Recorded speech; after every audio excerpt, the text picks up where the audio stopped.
ঈদের ছুটিতে পথে ঘরমুখ মানুষের ঢল, রেলে উপচে পড়া ভিড়, ঢাকা টাঙ্গাইল সহ বিভিন্ন মহাসড়কে ধীরগতি, উত্তরের ঈদ যাত্রায় ভোগান্তি। বৈরী আবহাওয়ায় অনেক স্থানের পশুর হাটে ক্রেতা কম, দাম কিছুটা চড়া, ছোট মাঝারি গরু বিক্রি বেশি। দক্ষিণ সিটিতে 12 ঘন্টায় বর্জ্য সরানোর আশ্বাস।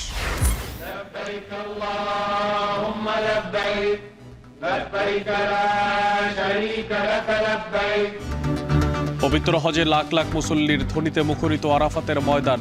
মুজদালিফায় রাত্রি যাপনের পর কাল পরশু কোরবানি।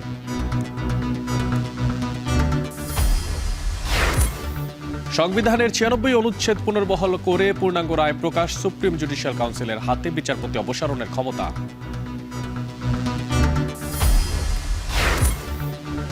এবং বৈরী আবহাওয়ায় চট্টগ্রাম বন্দরের পণ্য খালাস ব্যাহত, বহির্নোঙরে জাহাজ জট ঈদে কার্যক্রম চালু রাখতে বিশেষ টাস্ক ফোর্স।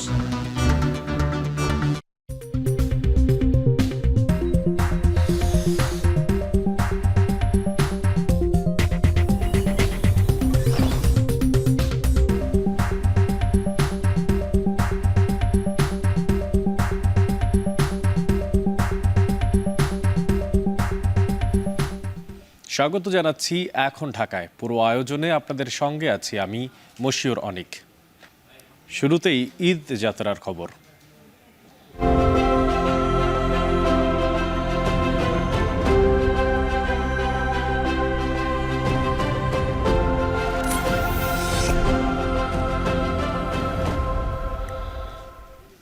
ঈদের লম্বা ছুটিতে সড়ক মহাসড়কে ঘরমুখ মানুষের ঢল নেমেছে। সড়কে ঈদযাত্রার খবর জানতে ঢাকা টাঙ্গাইল মহাসড়কের চন্দ্রে আছেন আরিফ হোসেন, সরাসরি চলে যাচ্ছি তার কাছে।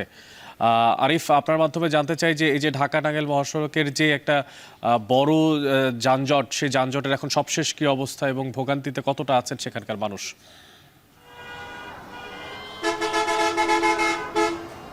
অনেক সেই যানজটটা কিছুটা হলেও কমে এসেছে, কারণ পুলিশের একটি অভিনব পদ্ধতি, সে দুই দিকের পথ অর্থাৎ রং রুট যাওয়ার পথ এবং আসার পথ দুটি পথই খুলে দিয়েছে ঢাকা থেকে যাওয়ার জন্য। দুই দিকেই গাড়ি চালিয়েছে, সুতরাং সখীপুর থেকে চন্দ্রার যেই যানজটটি ছিল, এছাড়া চন্দ্রা থেকে এলেঙ্গা পর্যন্ত, কিন্তু সখীপুর থেকে চন্দ্রা পর্যন্ত এই যানজটটি কিছুটা কমে এসছে। তবে চন্দ্রা থেকে এলেঙ্গা পর্যন্ত যেই যানজটটি সেটি কিন্তু এখন পর্যন্ত কমেনি। আমরা যদি আপনাদেরকে একটু বাইরের দিকের রাস্তাটি একটু দেখাই তাহলে আপনি বুঝতে পারবেন যে যানজটের তীব্রতা এখনও কতটুকু, এবং মোটামুটি বলা যায় যে রাস্তায় স্টাক হয়েই দাঁড়িয়ে আছে গাড়ি। এছাড়া আশপাশের যে মানুষজন তাদের সাথে আমরা কথা বলেছিলাম, তারা বলছেন অতিরিক্ত ভাড়া নেওয়ার যেমন অভিযোগ, তেমনি গাড়ির স্বল্পতা একটি বড় সমস্যা তৈরি করেছে তাদের, যার ফলে যারা বাসের কন্ডাক্টর রয়েছেন, মালিক রয়েছেন, তারা কিন্তু অতিরিক্ত ভাড়াটি আদায় করছেন এবং তারা একটি খোঁড়া অজুহাত প্রতিবারের মতো এবারও নিয়ে এসছেন। এবং তারা বলছেন যেহেতু গাড়িটি যাত্রী ভর্তি করে যাচ্ছে গন্তব্যে এবং আসার সময় গাড়িটি ফাঁকা থাকবে, সেজন্য তারা অতিরিক্ত বাড়তি ভাড়া নেওয়ার জন্য বাধ্য হচ্ছেন। আপনি দেখতে পাচ্ছেন যে গাড়ি না পেয়ে পর্যাপ্ত অনেক মানুষ গরু টানার যে ট্রাকগুলো রয়েছে, ছোট ছোট মিনি ট্রাক এছাড়া বড় ট্রাক, সব ট্রাকই উঠে বসে আছে, একটি নির্দিষ্ট ভাড়া দিয়ে তারা গন্তব্যে যাচ্ছে। সেই ভাড়াটিও কিন্তু আগে যেই পরিমাণ বাস ভাড়া ছিল তার চেয়েও বেশি, অনেকটা বাধ্য হয়েই মানুষ যাচ্ছে। কারণ আপনি বুঝতে পারছেন যে আজকে থেকে সরকারি ছুটি শুরু, অধিকাংশ গার্মেন্টস কিন্তু আজকে ছুটি হয়ে যাবে। গতকালকে 50% গার্মেন্টস ছুটি হচ্ছে, আজকের বাকি 50% ছুটি হবে।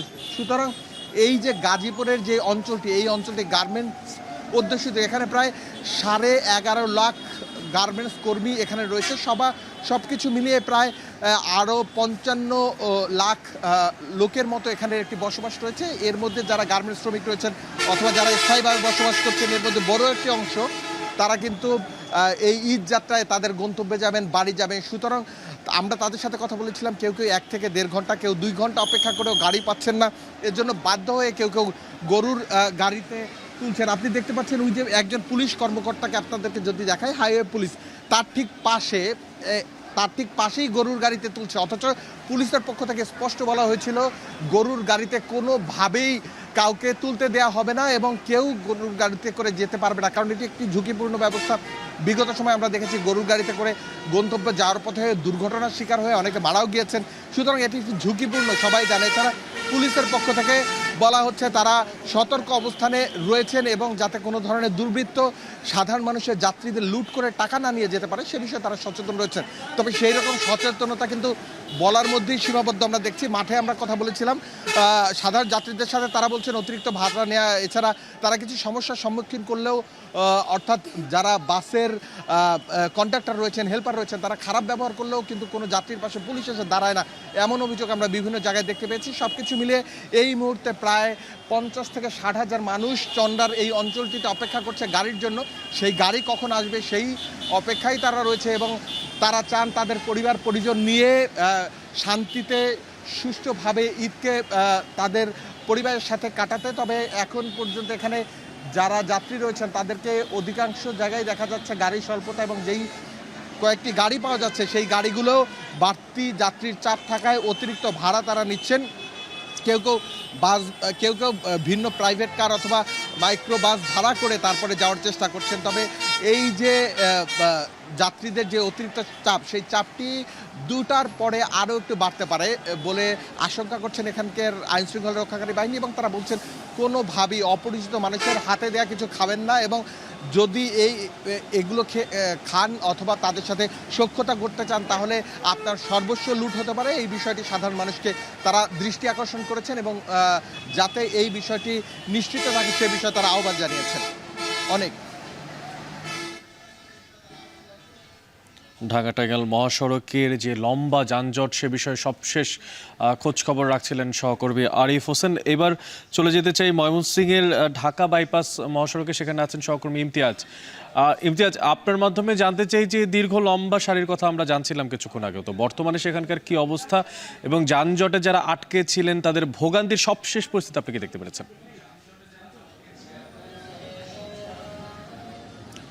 অনেক আমরা সকাল থেকে ঢাকা ময়মনসিংহ এই বাইপাসটিতে রয়েছে এবং সকাল থেকে যে দেখতে পাচ্ছি যতই আসলে বেলা বাড়ছে ততই কিন্তু আসলে ঈদে ঘরমুখ মানুষের ভিড় কিন্তু বাড়ছে। যে যেভাবে পারছে, pick up, van, auto, CNG, motorcycle, যে যেভাবে পারছে আসলে সবাই কিন্তু আসলে নিজেদের স্বজনদের সঙ্গে ঈদে ঈদে ঈদে বাড়ি ফিরতে গিয়েও তারা কিন্তু এগিয়ে আসছেন এবং আমরা দেখতে পাচ্ছি যে সবচেয়ে যে বড় বিশৃঙ্খলতা সেটি হলো যে রাস্তা দখল করে অটো, সিএনজি যেভাবে দাঁড়িয়ে আছে যার জন্য কিন্তু কিছুক্ষণ পরপর কিন্তু দীর্ঘ যানজট সৃষ্টি হচ্ছে। বিশেষ করে ভালুকা, ত্রিশাল, চুরখাই এবং এই ঢাকা বাইপাস এলাকায় আমরা দেখতে পাচ্ছি যানবাহনের একটা ধীর গতি এবং সড়কের সাইডে যেভাবে আসলে এই যে অটো এবং সিএনজি যে দৌরাত্ম্যটা বেড়েছে এর জন্য কিন্তু ব্যাপক একটা দুর্ভোগ কিন্তু সৃষ্টি হচ্ছে এবং সাধারণ যাত্রীরা যেটা অভিযোগ করছে যে গত বছরের তুলনায় এবার কিন্তু ভাড়াটা বেশি নেওয়া হচ্ছে, কোনো কোনো ক্ষেত্রে দ্বিগুণ ভাড়া নেওয়া হচ্ছে। 100 টাকার ভাড়া 200 টাকা নেওয়া হচ্ছে, 200 টাকার ভাড়া 300 টাকা নেওয়া হচ্ছে। এই ভাড়ার বেশি ভাড়ার একটা অভিযোগ রয়েছে। আমরা দেখতে পাচ্ছি সকাল থেকে পুলিশ, র্যাব, সেই সাথে এপিবিএন থেকে শুরু করে অন্যান্য যে আইন শৃঙ্খলা বাহিনী রয়েছে, সেনাবাহিনীর সদস্যরাও তারা কিন্তু ঢাকা ময়মনসিংহ মহাসড়কের বিভিন্ন গুরুত্বপূর্ণ পয়েন্টগুলোতে সড়কের শৃঙ্খলা ফেরাতে তারা কিন্তু কাজ করে যাচ্ছেন। আমরা দেখতে পাচ্ছি যে দূরপাল্লার যে গাড়িগুলো রয়েছে সেগুলো কিন্তু দেখতে পাচ্ছি মাঝে মাঝে মাঝখানে দাঁড়িয়ে যাত্রী ওঠানামা করছে এবং অনেক যাত্রী অভিযোগ করছেন যে মাঝখানে তাদেরকে দাঁড়িয়ে নামিয়ে দেওয়ার কারণে, নির্দিষ্ট গন্তব্যের আগেই নামিয়ে দেওয়ার কারণে কিন্তু তাদেরকে ভোগান্তিতে পড়তে হচ্ছে এবং বিভিন্ন সময় মাঝখানে অতর্কিতভাবে দাঁড়িয়ে যাচ্ছে, ছোট ছোট যানজট সৃষ্টি হচ্ছে। এই সমস্যা সড়কের এই বিশৃঙ্খলাটা কিন্তু আমরা দেখতে পাচ্ছি এবং সেই সাথে আমরা দেখতে পাচ্ছি যে ঢাকা থেকে সেরে আসা যে গাড়িগুলো রয়েছে সেই চাপ কিন্তু ক্রমান্বয়ে আস্তে আস্তে কিন্তু বেড়েই চলেছে এবং যেহেতু রাস্তার যেহেতু এখন শৃঙ্খলা ফিরছে না, সুতরাং যানজটের যে একটা সমস্যা সেটি কিন্তু কোনোভাবেই কমছে না এবং দীর্ঘ সারি দেখতে পাচ্ছি আমরা দূরপাল্লার গাড়িগুলো, যে বিশেষ করে এই রোডে শেরপুর, জামালপুর, নেত্রকোনা এবং টাঙ্গাইল, সিরাজগঞ্জ, বগুড়া সিটি থেকে সহ উত্তরবঙ্গের অনেক গাড়ি কিন্তু এই দিক দিয়ে চলাচল করে। সুতরাং এই গুরুত্বপূর্ণ এই বাইপাসটিতে শৃঙ্খলা ফেরাতে কিন্তু প্রচুর সংখ্যক আইন শৃঙ্খলা বাহিনী কাজ করছে, কিন্তু কোনোভাবেই আসলে এই যে অবৈধ যে থ্রি হুইলার বা যে চলাচল মহাসড়কে সেগুলো কিন্তু আসলে রোধ করা খুবই কষ্টকর হয়ে যাচ্ছে এবং বেগ পেতে হচ্ছে আইন শৃঙ্খলা বাহিনী। তারপরেও তারা চেষ্টা করে যাচ্ছেন যে আসলে এই যানজটটা নিরসনের জন্য এবং যারা সাধারণ ঘরমুখ মানুষ রয়েছেন তারা যেটা বলছেন যে আসলে যত কষ্টই হোক, যত যেভাবেই হোক আসলে তারা বাড়ি ফিরতে চান, ঈদ করতে চান। তো আমরা রয়েছি সকাল থেকে, নিশ্চয়ই পরবর্তী সংযোগে যানজটের বা এই ভোগান্তি বা অন্যান্য এই আপডেট আরও জানিয়ে দেওয়ার চেষ্টা করবো। সব মিলিয়ে এই ছিল ময়মনসিংহ থেকে ঘরে ফেরা মানুষের সর্বশেষ খবর আমার কাছে। আবারও চলে যেতে চাই ঢাকা টাঙ্গাইল মহাসড়কের এলেঙ্গায়। সেখানে আছেন সহকর্মী কাউসার আহমেদ। কাউসার, কিছুক্ষণ আগে আরিফ যেমনটা জানাচ্ছিলেন যে কিছুটা যানজট কমেছে, আমি দেখতে পাচ্ছি যে আপনার ঠিক পেছনেও গাড়ি সারিবদ্ধভাবে চলছে। তো কতটা গতিতে গাড়ি চলতে পারছে এবং সেখানকার যারা যাত্রীরা তাদের এই কি কথা জানতে পেরেছেন আপনি?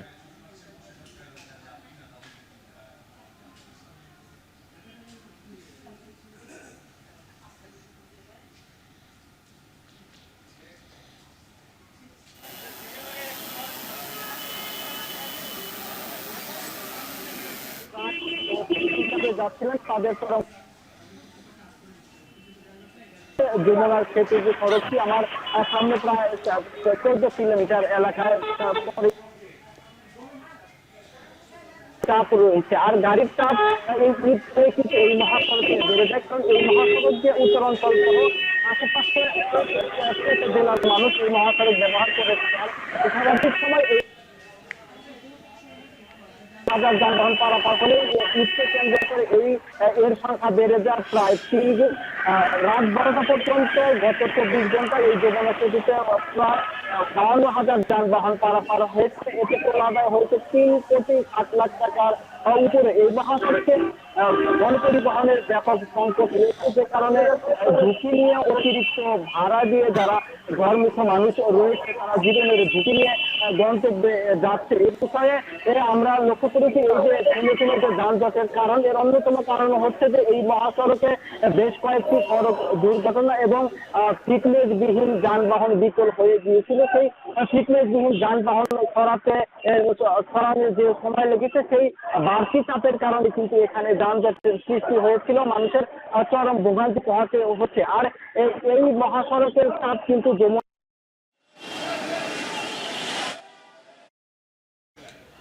এবার চলে যেতে চাই রাজধানীর সায়দাবাদ এলাকায় আছেন সহকর্মী জাওয়াদ মাহমুদ। জাওয়াদ, আপনার মাধ্যমে জানতে চাই, বৃষ্টি খরা সব কিছু মিলিয়ে আবার হুট করেই যারা যাচ্ছেন এত একটা লম্বা ছুটিতে তাদের প্রস্তুতিও নিশ্চয়ই অনেক ভারী। তো জানতে চাই আপনার মাধ্যমে তাদের এই যে যাত্রাপথ, সেই যাত্রাপথটা কতটা সহজ হচ্ছে নাকি তারা এখনো সন্তুষ্ট হচ্ছে না, কি তথ্য আছে আপনার কাছে?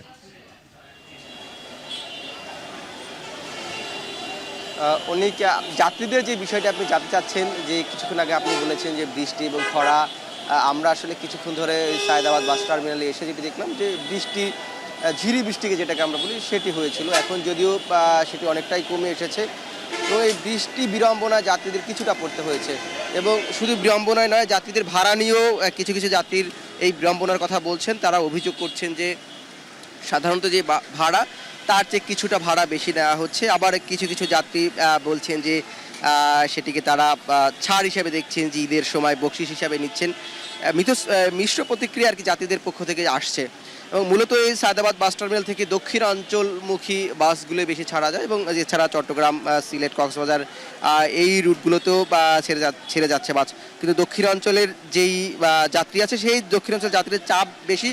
কিন্তু গতানুগতিক আমরা অন্য বছরগুলোতে বা ঈদ যাত্রায় যেরকম যাত্রীর চাপ লক্ষণীয় দেখা যায়, সেটা কিন্তু এবার দেখা যাচ্ছে না। এবং যারাও অপেক্ষা করছে, যারা অগ্রিম টিকিট কাটতে পারেনি বা পাননি, তাদেরকেও এই কাউন্টারগুলো থেকে আশ্বস্ত করা হচ্ছে যে তাদের যে বাস রোটেশন, অর্থাৎ বাসগুলো যে গিয়ে আবার ফিরে আসবে বা তাদের রিজার্ভ বাস ব্যবস্থা থাকে, সেগুলোতে তাদের যাওয়ার ব্যবস্থা করা হবে। তাদের 1 ঘন্টা 2 ঘন্টা বা ক্ষেত্রবিশেষ 3-4 ঘন্টা তাদের অপেক্ষা করতে বলা হচ্ছে। এবং যাত্রীরা মূলত টিকিটগুলোতে কাউন্টারগুলো ঘুরে ঘুরে দেখছেন যে কোনোতে টিকিট পাওয়া যাচ্ছে কিনা। আমরা এটাও দেখেছি কিছু লোকাল বাস, অর্থাৎ যেগুলো এই যে আন্তঃজেলা বাস নয় বা এই শহরের মধ্যে চলাচল করে, এমন কিছু বাসও কিন্তু এখান থেকে ছেড়ে যাচ্ছে। সেগুলোতেও টিকিটের দাম নিয়ে যাত্রীদের অভিযোগ যেমন আছে বা তাদের একটি স্বস্তির জায়গাও আছে। সামগ্রিকভাবে তাদের স্বস্তির জায়গাটাই বেশি দেখা যাচ্ছে, এবং তারা তুলনা করছেন বিগত বছরগুলোর যাত্রার সাথে এবারের ঈদ যাত্রার সাথে। যখন তাদের জানতে চাওয়া হচ্ছে, তারা সেই বিষয়টিকে বলছেন বিগত বছরগুলোর চেয়ে এবার তারা যেমন ঈদ যাত্রায় স্বাচ্ছন্দ্য বোধ করেছেন, এবং এই যেহেতু ঈদুল আজহার এই যাত্রায় সেখানে তাদের একটি স্বাচ্ছন্দ্যের জায়গা আছে। এবং এই সায়দাবাদ এলাকার বিষয় যদি ছোট্ট আরেকটু করে বলি, যেহেতু এখানে ইজি বাইক চলে এবং ব্যাটারি চালিত রিক্সা চলে, যার ফলে এই এলাকায় বাসের চেয়েও এই রিক্সাগুলোর কারণে একটু যানজটের যে মাত্রা সেটি বেশি দেখা যাচ্ছে। এই ছিল সায়দাবাদ বাস টার্মিনাল থেকে ঈদ যাত্রার সবশেষ। ঢাকা টাঙ্গাইল মহাসড়ক, পাশাপাশি ময়মনসিংহ এবং রাজধানী ঘরমুখো মানুষের চাপ এবং রাস্তার সবশেষ খোঁজখবর জানাচ্ছিলেন সহকর্মীরা। এদিকে ঘরমুখো মানুষের চাপ বেড়েছে ট্রেনে, বিশেষ করে উত্তরাঞ্চল ও ময়মনসিংহ মধ্য অঞ্চলের ট্রেনে ভিড় বেড়েছে। সকাল থেকেই কমলাপুর রেলওয়ে স্টেশনে ভিড় বাড়ে, আর ট্রেনে যারা অগ্রিম টিকিট কাটতে পারেননি তাদের জন্য স্ট্যান্ডিং টিকিটের ব্যবস্থা রাখা হয়েছে। চট্টগ্রামে ছেড়ে যাওয়া ট্রেনগুলোতে যাত্রী চাপ তেমন না থাকলেও উত্তরাঞ্চল আর ময়মনসিংহের ট্রেনগুলোর ছাদেও ঘরমুখী যাত্রীদের ভিড় দেখা গেছে। তবে চাপ থাকলেও বিভিন্ন গন্তব্যের ট্রেন নির্ধারিত সময়ে ছেড়ে যায়। বিগত বছরগুলোর তুলনায় এবার ঈদ যাত্রা তুলনামূলক নির্বিঘ্ন হচ্ছে বলে জানিয়েছেন যাত্রীরা।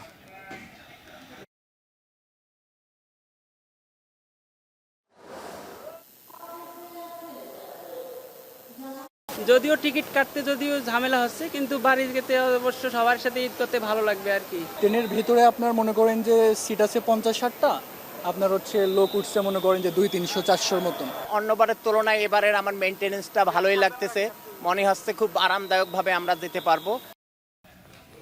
এদিকে ব্রাহ্মণবাড়িয়া নবীনগরে বাস চাপায় সিএনজি চালিত অটোরিকশার 3 আরোহী নিহত হয়েছেন। ভোর 6:30টার দিকে ইব্রাহিমপুর ইউনিয়নের বাঁশবাজার এলাকার নবীনগর কেরানীগঞ্জ সড়কে এই দুর্ঘটনা ঘটে। নিহতরা হলেন নবীনগরের লাফাং গ্রামের অটোরিকশার চালক সোহাগ মিয়া ও যাত্রী আবুল কাশেম। অপরজনের পরিচয় এখনও পাওয়া সম্ভব হয়নি। পুলিশ জানায়, সকালে নবীনগর থেকে একটি যাত্রীবাহী সিএনজি চালিত অটোরিকশা কুমিল্লার কোম্পানিগঞ্জ যাচ্ছিল, আর এই সময় বাঁশবাজার এলাকায় বিপরীত দিক থেকে আসা একটি বাস অটোরিকশাকে চাপা দেয়, আর এতে ঘটনাস্থলে অটোরিকশার 3 জন যাত্রী নিহত হন। খবর পেয়ে পুলিশ ঘটনাস্থলে গিয়ে নিহতদের মরদেহ উদ্ধার করে। এদিকে ঢাকা টাঙ্গাইল মহাসড়কে দিগন্ত পরিবহনের একটি বাস নিয়ন্ত্রণ হারিয়ে উল্টে পড়ে নিহত হয়েছেন বাসের সুপারভাইজার।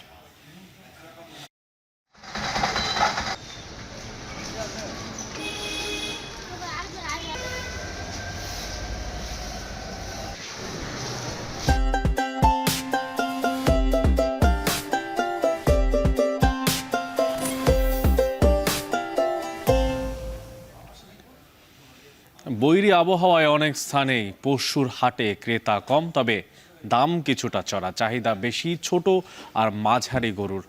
এ নিয়ে আরও জানাতে আমাদের সঙ্গে চট্টগ্রামের সাগরিকা গরুর বাজার থেকে যুক্ত আছেন সহকর্মী কাজী মাহফুজ, এবং খুলনা নগরীর জোড়াগেট পশুর হাট থেকে যুক্ত আছেন সহকর্মী রামিম চৌধুরী। তবে শুরুতেই চলে যেতে চাই চট্টগ্রামে। মাহফুজ, প্রতিকূল আবহাওয়া আর তার মাঝখানে হচ্ছে শেষ সময়কার যে কোরবানির পশু সেটা কিনতে আসার ঢল। তো জানতে চাচ্ছি, সেখানে যারা পশু কিনতে এসেছেন তাদের সবশেষ অবস্থা, তাদের যে ঝঞ্ঝাট, তার সবশেষ খবরাখবর।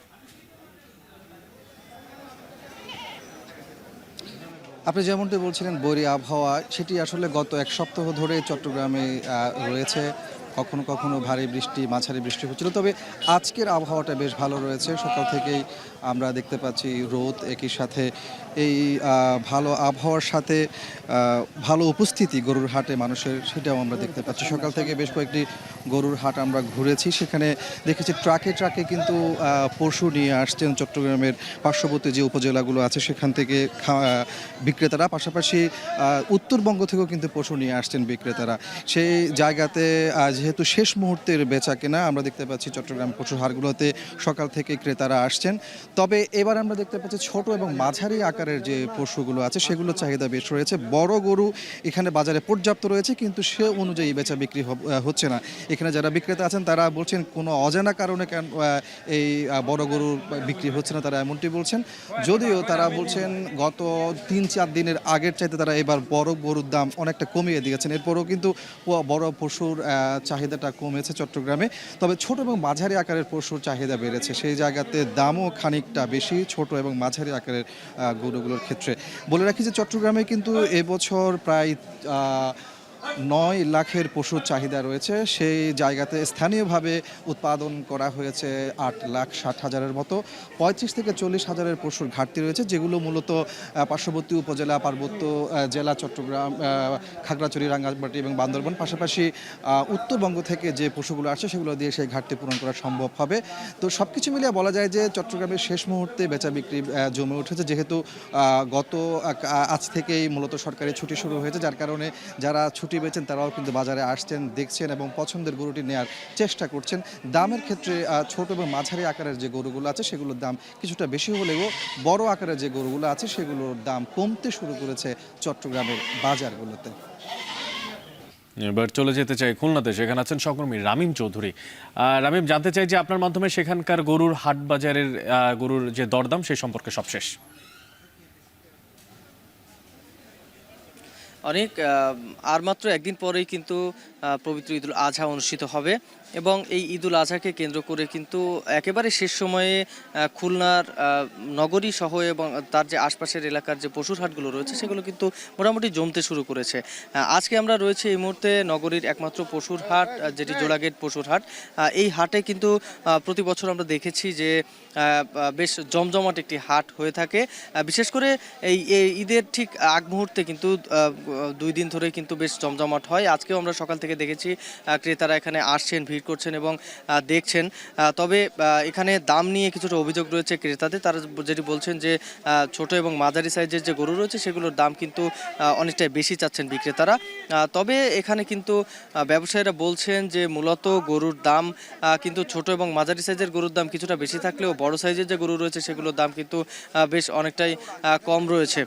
এখানকার ক্রেতারা যেটি বলছেন যে মূলত কিন্তু এখানে গরুর দাম ছোট সাইজ এবং মাঝারি সাইজের গরুর দাম বিক্রেতারা বেশি চাচ্ছেন, তাই কিন্তু শেষ গরুর বিক্রি কিন্তু অনেকটা কম হচ্ছে। তবে আগামী 2 থেকে 3 দিন আগামীকাল এবং ঈদের দিন সকাল পর্যন্ত কিন্তু গরুর যে বিক্রি সেটি কিন্তু অনেকটাই বেশি থাকবে। এখনও পর্যন্ত কিন্তু প্রায় 1000 গরু কিন্তু গরু ছাগল সহ বিভিন্ন পশু কিন্তু বিক্রি হয়ে গেছে এরই মধ্যে। তো সব মিলিয়ে এই ছিল আমার কাছে খুলনার পশুহাট থেকে সবশেষ খবর। অনেক এই পর্যায়ে চলে যেতে চাই, আমাদের সাথে আছে শম্পা বিশ্বাস, তিনি আছেন গাবতলী গরুর হাটে।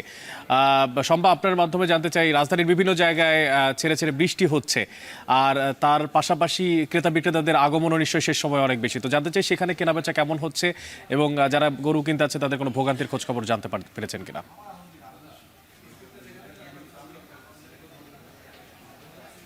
ভোগান্তি কিছুটা রয়েছে, কারণ সকাল থেকেই থেমে থেমে বৃষ্টি হওয়ার কারণে রাজধানীর পশুর হাটগুলোতে অনেকটাই কাদা হয়ে গিয়েছে এবং যেটা হয় যে বিপুল সংখ্যক গরু আসার কারণে হাটগুলো এমনিই কিন্তু কিছুটা কর্দমাক্ত থাকে, ফলে ক্রেতা বিক্রেতা উভয় পক্ষের ভোগান্তি কিছুটা হলেও হচ্ছে। আরেকটি কথা আমি বলতে চাই, আমার পূর্বে যে সহকর্মী যুক্ত ছিলেন তিনি বলছিলেন যে ছোট এবং মাঝারি সাইজের গরুর দাম বেশি চাচ্ছেন বিক্রেতারা। এই কথাটি রাজধানীর গাবতলী হাটের জন্য প্রযোজ্য। এখানেও ছোট এবং মাঝারি গরুর দাম কিছুটা বেশি, তবে এই গরুর বিক্রিও বেশি। তুলনামূলক এইসব গরু বিক্রি হচ্ছে 1.5 থেকে 2.5 লাখ টাকার মধ্যে এবং এর থেকে যে ছোট গরুগুলো সেগুলো বিক্রি হচ্ছে লাখের মধ্যে, কখনো সেটি লাখ পেরিয়ে হয়তো 1,20,000-এও বিক্রি হচ্ছে। যদিও আমরা ছোট গরু এবং বড় গরুর বিক্রি তুলনামূলক কম দেখেছি, মাঝারি গরুগুলোর বিক্রি সব থেকে বেশি ছিল, এরপরে ছোট গরু এবং সবশেষ যে বিক্রি হচ্ছে সেটি হচ্ছে বড় গরু। বড় গরুগুলো নিয়ে যারা এসেছেন তারা অনেকটাই আমাদের কাছে দুশ্চিন্তার কথা জানিয়েছেন। তারা বলছেন যে হাটে যেহেতু মাঝারি এবং ছোট গরুর চাহিদা বেশি, ফলে বড় গরুগুলোর তারা যে দাম চাচ্ছেন সেই কাঙ্ক্ষিত দামটি অনেক সময় ক্রেতারা বলছেন না। আমরা ক্রেতাদের সঙ্গেও কথা বলেছি, অনেককেই দেখেছি পরিবার পরিজন, এমনকি পরিবারের ছোট যেসব সদস্য রয়েছে তাদেরকে নিয়ে এসেছেন হাটে। অনেকেই বলছেন যে তারা হাট দেখে অনেকটাই উচ্ছ্বসিত এবং এই যে ত্যাগের একটি মহিমা সেটি শেখানোর জন্যই তারা পরিবারের ছোটদেরকে নিয়ে আসছেন, যে তারা তাদের পূর্বপুরুষদের কাছ থেকে শিখেছেন হাটে আসা, গরু কেনা এবং কোরবানি দেওয়ার যে রেওয়াজটি সেটি, এবং তারা তাদের সন্তানদের মধ্যে সেই রীতির প্রতিফলন দেখতে চান। ফলে তারা এখন থেকে বাচ্চাদেরকে অনেকেই হাটে নিয়ে আসছেন। যদিও এতে কিছু কিছু ক্ষেত্রে শিশুদের ভোগান্তি হচ্ছে, কিন্তু তারা কিন্তু উচ্ছ্বসিত হাটে আসতে পেরে। তারা নানান রকম গরু দেখছেন, সেগুলোর দরদাম দেখছেন এবং সবশেষ যেটি পছন্দ হচ্ছে পরিবারের সেটি নিয়ে তারা বাসায় ফিরছেন খুশি মনে। এই ছিল রাজধানীর গাবতলী পশুর হাট থেকে আমার কাছে পশুর হাটের সবশেষ খবর। শম্পা, হাটে সাবধানে থাকবেন নিশ্চয়ই। আমাদের সঙ্গে রাজধানী, চট্টগ্রাম এবং খুলনা থেকে যুক্ত ছিলেন সহকর্মীরা, জানাচ্ছিলেন কোরবানির পশুর বাজারের সবশেষ খবরাখবর। এদিকে 12 ঘন্টার মধ্যে কোরবানির বর্জ্য অপসারণ করা হবে বলে জানিয়েছেন ঢাকা দক্ষিণ সিটি কর্পোরেশনের প্রশাসক মোহাম্মদ শাহজাহান মিয়া। বর্জ্য অপসারণে ঢাকা দক্ষিণ সিটি কর্পোরেশনের 10,000 কর্মী নিয়োগ করা হয়েছে বলেও জানিয়েছেন তিনি। সকালে জাতীয় ঈদগাহে ময়দানে পরিদর্শন করেন দক্ষিণ সিটির কর্মকর্তারা। এই সময় প্রশাসক বলেন ময়দানে ৪৫,০০০ মানুষ একসাথে নামাজ আদায় করতে পারবেন। আবহাওয়া বিবেচনায় রেখে ঈদের নামাজের জন্য সকল প্রস্তুতি সম্পূর্ণ হয়েছেও বলে নিশ্চিত করেন তিনি। বলেন নিরাপত্তার কোনো ঘাটতি নেই, তবে ধাতব পদার্থ, জায়নামাজ ও পানির বোতল না নিয়ে আসার আহ্বান জানিয়েছেন তিনি। সকাল 7:30টায় জাতীয় ঈদগাহে ঈদের জামাত অনুষ্ঠিত হবে। জাতীয় ঈদগাহে যে ঈদের জামাত অনুষ্ঠান তার সকল প্রস্তুতি আমরা সম্পন্ন করেছি। বর্ষাকাল চলছে, আবহাওয়া যে কোনো সময় খারাপ হতে পারে, সেই পরিস্থিতি মাথায় রেখেই আমরা প্রস্তুতি সম্পন্ন করেছি। নিরাপত্তার জন্য আমাদের পুলিশ, র্যাব এবং অন্যান্য যে আইনশৃঙ্খলা রক্ষাকারী বাহিনী তারা সদা তৎপর রয়েছে। আমরা কোরবানির দিন বিকাল থেকেই আমাদের বর্জ্য ব্যবস্থাপনা কার্যক্রম শুরু হবে। আমাদের কমিটমেন্ট যে 12 ঘন্টার ভিতরে আমরা এই ময়লা পরিষ্কার করব এবং আমাদের এই ময়লা পরিষ্কারের জন্য প্রায় 10,000-এর অধিক আমাদের কর্মী আমরা প্রস্তুত রেখেছি। শুরু হলো পবিত্র হজ। সূর্যোদয়ের পর মিনা থেকে আরাফাতের উদ্দেশ্যে রওনা হবেন মুসল্লিরা। সূর্যাস্ত পর্যন্ত আরাফায় অবস্থান করবেন, তারপরে যাবেন মুজদালিফায়, যেখানে মাগরিব ও এশার নামাজ আদায়ের পর খোলা আকাশের নিচে রাত্রি যাপন করবেন হাজিরা। বিদায় হজের স্মৃতি বিতাড়িত আরাফাত ময়দানে অবস্থানকেই মূল হজ হিসেবে বিবেচনা করা হয়। তীব্র গরমের কারণে মুসল্লিদের সকাল 10টা থেকে বিকেল 4টা পর্যন্ত তাঁবু থেকে বের না হওয়ার পরামর্শ দিয়েছে সৌদি কর্তৃপক্ষ। বাকিটা জানাচ্ছে তানভীর জনি। লাব্বাইক আল্লাহুম্মা লাব্বাইক ধ্বনিতে মুখরিত আরাফাতের ময়দান। মক্কা নগরী থেকে 14 কিলোমিটার দূরে আরাফাতের ময়দানে সমবেত হচ্ছেন লাখো মুসল্লি, যেখানে দাঁড়িয়ে স্মৃতি বিজড়িত বিদায় হজের ভাষণ দিয়েছিলেন মহানবী হজরত মুহাম্মদ সাল্লাল্লাহু আলাইহি সাল্লাম। সূর্যোদয়ের পর তাবুর শহর মিনা থেকে আরাফাতের উদ্দেশ্যে রওনা হন মুসল্লিরা। আরাফাতের ময়দানে অবস্থানকেই মূল হজ হিসেবে বিবেচনা করা হয়, যেখানে মুসল্লিরা সূর্যাস্ত পর্যন্ত অবস্থান করবেন। জোহরের নামাজের আগে পাঠ করা হবে হজের খুতবা। এবার খুতবা পড়াবেন মক্কার গ্র্যান্ড মসজিদের ইমাম শায়েখ সালেহ বিন হুমাইদ, যা 34টি ভাষায় অনুবাদ করে শোনানো হবে মুসল্লিদের। তীব্র তাপপ্রবাহের কারণে আরাফাতের দিন মুসল্লিদের সকাল 10টা থেকে বিকাল 4টা পর্যন্ত তাঁবুর ভেতরে থাকার পরামর্শ দিয়েছে সৌদির হজ কর্তৃপক্ষ। এরপর মুজদালিফের উদ্দেশ্যে সূর্যাস্তের পর আরাফাত ময়দান ত্যাগ করবেন মুসল্লিরা। সেখানে একসঙ্গে মাগরিব ও এশার নামাজ আদায় করবেন। মুজদালিফায় খোলা আকাশের নিচে সৃষ্টিকর্তার ইবাদতে মশগুল থাকবেন সারা রাত। এরপর শয়তানকে মারার জন্য পাথর সংগ্রহ করবেন হাজিরা। পরদিন 10 জিলহজ ঈদুল আজহার দিন মিনায় ফিরে গিয়ে শয়তানকে পাথর মেরে কোরবানি দিয়ে মাথা মুন্ডন করবেন মুসল্লিরা। কাবা শরীফ তাওয়াফের পর বাকি আনুষ্ঠানিকতা শেষ করবেন বিভিন্ন দেশ থেকে আসা 15 লাখের বেশি মুসল্লি। হজ যাত্রীদের ভ্রমণের সুবিধার জন্য 62টি বিমান সংস্থা 3000-এর বেশি ফ্লাইট পরিচালনা করছে। এছাড়া সৌদির অভ্যন্তরে ভ্রমণের ব্যবস্থা করা হয়েছে হারমাইন হাই স্পিড ট্রেন। হজের সময় চালু থাকবে একদিনে 7 লাখের বেশি যাত্রী বহনে সক্ষম এই রেল ব্যবস্থা। ইসলাম ধর্মের 5টি স্তম্ভের একটি হজ। গেল বুধবার ইহরাম পরে আল্লাহর ঘর খ্যাত কাবা শরীফ 7 বার তাওয়াফের মধ্য দিয়ে শুরু হয় পবিত্র হজের আনুষ্ঠানিকতা। তানভীর জানি, এখন বিশ্ব। সুপ্রিম জুডিশিয়াল কাউন্সিলের হাতে বিচারপতি অপসারণের ক্ষমতা রেখেই সংবিধানের 96 অনুচ্ছেদ পুনরুজ্জীবিত করে পূর্ণাঙ্গ রায় প্রকাশ করেছেন আপিল বিভাগ। সকালে সুপ্রিম কোর্টের ওয়েবসাইটে এই রায় প্রকাশ করা হয়। এর আগে আওয়ামী লীগ সরকারের সময় সংবিধানের ষোড়শ সংশোধনীর মাধ্যমে বিচারপতি অপসারণের যে ক্ষমতা সংসদের হাতে দেওয়া হয়েছিল, সেটি নিয়ে সংক্ষিপ্ত রায় প্রকাশ করেন আপিল বিভাগ। 2016 সালের মে মাসে সংবিধানের ষোড়শ সংশোধনী অবৈধ ও বাতিল ঘোষণা করে রায় দেন হাইকোর্ট। পরে ওই রায়ের বিরুদ্ধে আপিল করে সরকার, তবে আপিল বিভাগ সেই আপিল খারিজ করে হাইকোর্টের রায় বহাল রাখেন। পরে পূর্ণাঙ্গ প্রকাশিত রায়ে আপিল বিভাগ বলেন অসদাচরণ ও অসামর্থ্যের জন্য সুপ্রিম জুডিশিয়াল কাউন্সিলের বিচারকদের অপসারণের বিধান সংবিধানে পুনর্বহাল করা হয়েছে।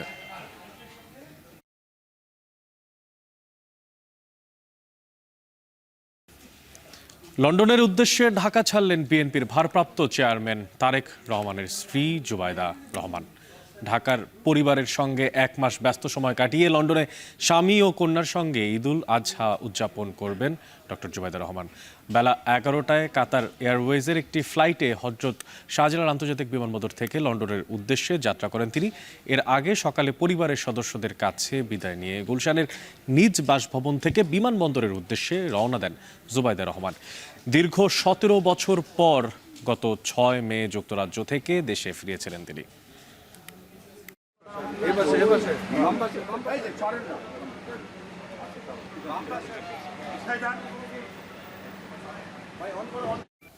কাস্টমস কর্মকর্তাদের আন্দোলনের পর বৈরী আবহাওয়ায় চট্টগ্রাম বন্দরের বহির্নোঙরে দেখা দিয়েছে জাহাজের জট।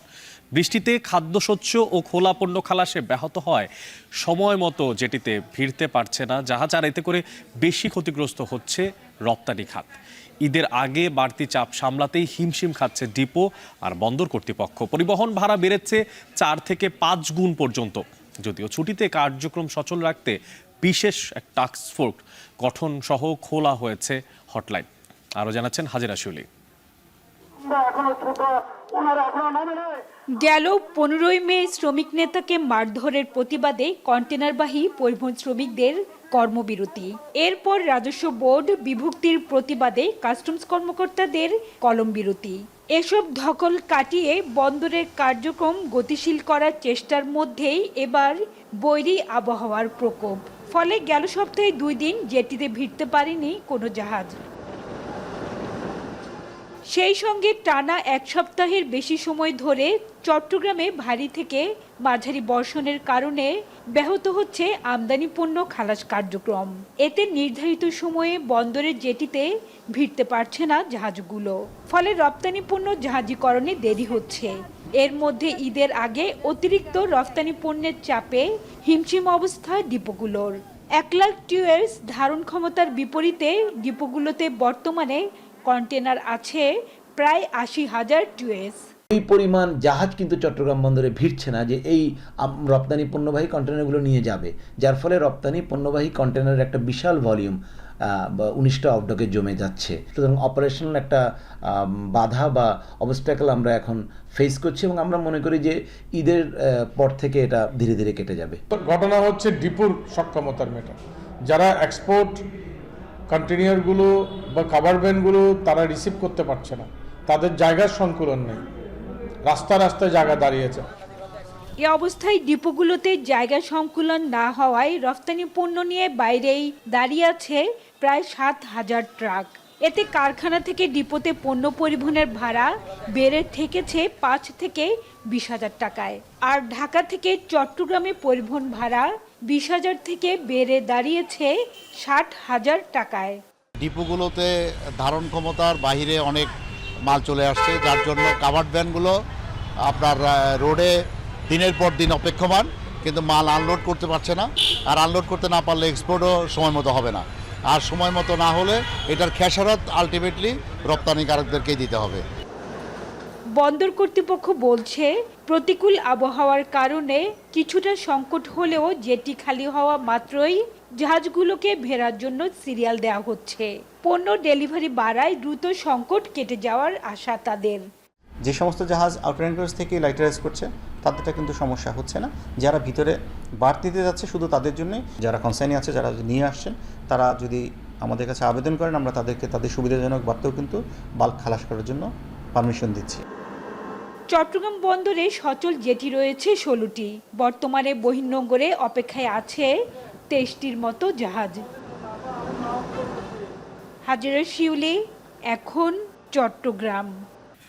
নেত্রকোনার হাওরে যেন ভাগ্য ফিরেছে কৃষকের। পরপর 3 বছর আগাম বন্যা ও প্রাকৃতিক দুর্যোগের ছিটে ফোঁটাও না থাকায় জেলার বোরো ধানের বাম্পার ফলন হয়েছে। হাওড়ার সমতল জুড়ে কৃষকের ঘরে উঠেছে সোনালী ফসল। তবে ব্যবসায়ীরা বলছে বাজারে মোটা ধানের চাহিদা থাকে, মন্দা যাচ্ছে চিকন ধানের বাজারে। রিফাত আহমেদ রাসেল জানাবেন বাকিটা। আগাম বন্যা আর প্রাকৃতিক দুর্যোগের শঙ্কা কাটিয়ে আশীর্বাদ হয়ে এসেছে এবারের ফসল। হাওর থেকে সমতল সব জায়গায় কৃষকের পরিশ্রমে বোরো ধানের বাম্পার ফলন হয়েছে। জেলার মদন মোহনগঞ্জ খালিয়াজুড়ি সহ হাওড়ে আগেভাগেই ফসল ঘরে তুলেছেন কৃষকরা। এই বছরে 88, 89, 29 এই ধান খুব ভালো ফলন হয়েছে। এদিকে স্থানীয় বাজারে দেখা দিয়েছে ভিন্ন চিত্র। ধানের অন্যতম বড় পাইকারি বাজার দুর্গাপুর সহ প্রতি বাজারে মোটা ধানের চাহিদা রয়েছে। সরকারি গোদামগুলোতে ধানের চাহিদা থাকায় বেশিরভাগ ব্যবসায়ী এখন কিনছেন মোটা ধান।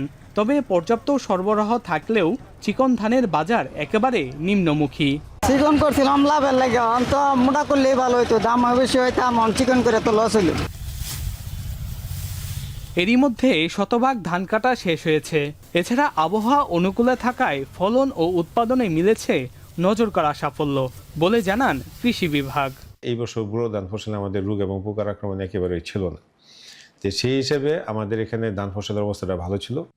এবারের মৌসুমে জেলা জুড়ে বোরো ধানের চাষ হয়েছে প্রায় 1,85,000 হেক্টর জমিতে। উৎপাদন হয়েছে প্রায় 12 লাখ টন, যার বাজার মূল্য প্রায় 4,800 কোটি টাকা। লক্ষ্যমাত্রার চেয়েও 300 কোটি টাকার বেশি ফসল উৎপাদনে সাফল্যে আনন্দিত কৃষকরা। রিফাত আহমেদ রাসেল, এখন নেত্রকোনা।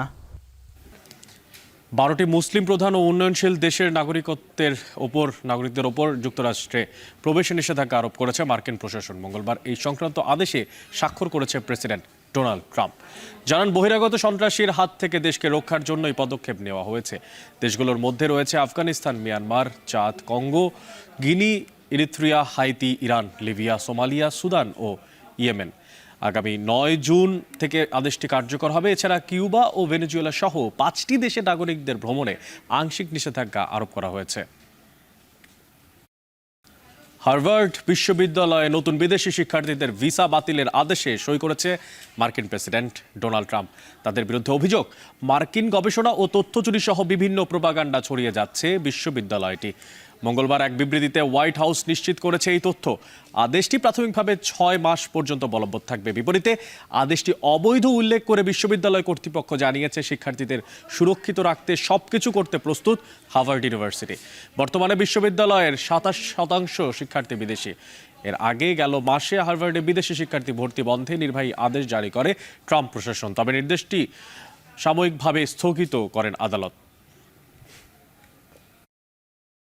চলতি মাসেই শ্রীলঙ্কার বিপক্ষে পূর্ণাঙ্গ সিরিজ খেলতে যাচ্ছে বাংলাদেশ দল। টেস্টের জন্য 16 সদস্যের স্কোয়াড ঘোষণা করেছে বাংলাদেশ ক্রিকেট বোর্ড। টেস্ট সিরিজে অধিনায়ক হিসেবে থাকছেন নাজমুল হোসেন শান্ত। এছাড়া সহ অধিনায়ক হিসেবে আছেন মেহেদী হাসান মিরাজ। শ্রীলঙ্কা সফরে 2 টেস্ট, 3 ওয়ানডে এবং 3 টি-20 সিরিজ খেলবে বাংলাদেশ। 17 জুন গলে মাঠে গড়াবে প্রথম টেস্ট। 25 জুন কলম্বোতে শুরু হবে সিরিজের দ্বিতীয় টেস্ট ম্যাচ। শেষ করছি এখন ঢাকা, তবে তার আগে শিরোনামগুলো জানিয়ে দিব আরও একবার।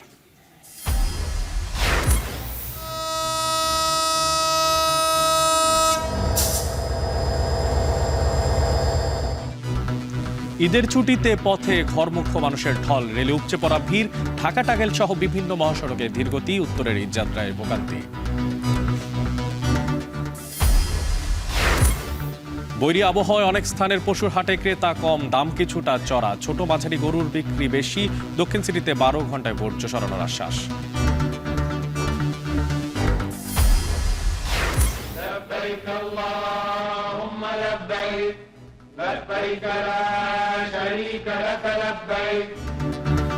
পবিত্র হজে লাখ লাখ মুসল্লির ধ্বনিতে মুখরিত আরাফাতের ময়দান। মুজদালিফায় রাত্রি যাপনের পর কাল পশু কোরবানি। সংবিধানের 96 অনুচ্ছেদ পুনর্বহাল করে পূর্ণাঙ্গ রায় প্রকাশ। সুপ্রিম জুডিশিয়াল কাউন্সিলের হাতে বিচারপতি অপসারণের ক্ষমতা। এবং চট্টগ্রাম বন্দরে বৈরী আবহাওয়ায় পণ্য খালাস ব্যাহত। বহির্নোঙরে জাহাজ জট, ঈদে কার্যক্রম চালু রাখতে বিশেষ টাস্কফোর্স। এই ছিল এখন ঢাকার আয়োজনে। এখন টেলিভিশন ওয়েবসাইটে দেখতে ভিজিট করুন www.ekon.tv। এছাড়া এখন টেলিভিশন ফেসবুকে দেখতে ভিজিট করুন facebook.com/tv.ekon।